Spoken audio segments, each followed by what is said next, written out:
How can you bring your stroke count down by 10%? Watch this video and I'll show you exactly how some of the swimmers that we've worked with have been able to do this with one change.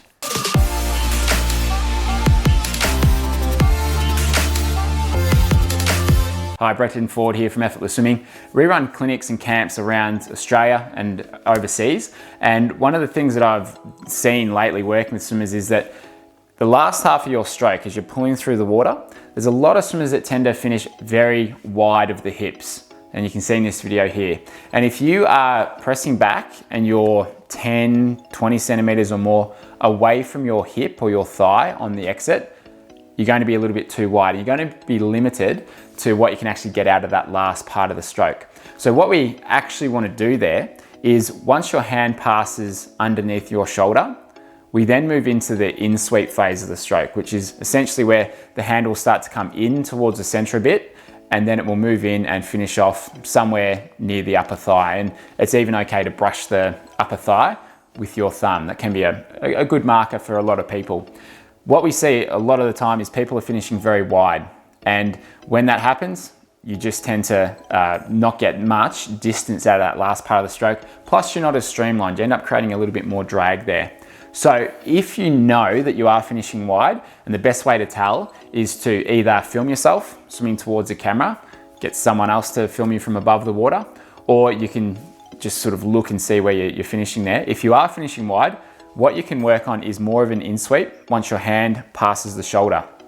Now, it's even okay to get that palm of the hand to turn in at about 45 degrees as it moves in and then comes in and finishes past the hip.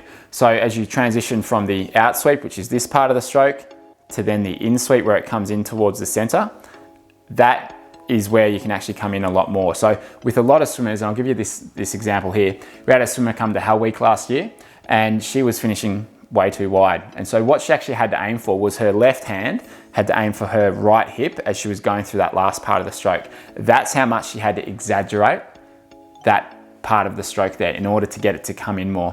So if you are really wide, you might need to make that change there.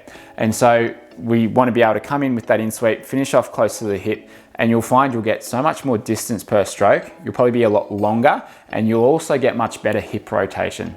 Because what we see is if you're out really wide, that hip rotation is going to be quite limited. You'll end up being fairly flat, but it's so much easier when that hand finishes close to the hip. So how can you develop this in the stroke? Probably the best drill for this that I find, well, there's a couple you can do, but I really like just the basic drill of single arm freestyle with one arm in front. And when you are moving through that drill, you'll come through, then really focus on that in sweep where you're coming in close to the body and even just get that thumb to brush your thigh on the exit. Then you know that you're in close enough. So just doing a drill like that, exaggerating the thing that you're trying to do is a very good thing if you know that's something that you've got to work on. But like all things, if you're not sure and you think, oh, maybe not, don't worry about it. Just focus on the things that you know that you've got to change. And if you've got a GoPro or an underwater camera, or even just using your phone, if you can record some footage of yourself, you know what you need to work on based on some of these videos that we do. So that can be a great way to know exactly what it is that you need to work on. So thanks very much for watching. Hit the subscribe button below and hit that notification bell to get notified every time that we add a new video. And we're on Instagram as well, where I post videos most days, and that's instagram.com/effortless swimming. Join us there and you'll get videos every single day there as well. So thanks for watching, and I'll see you next week.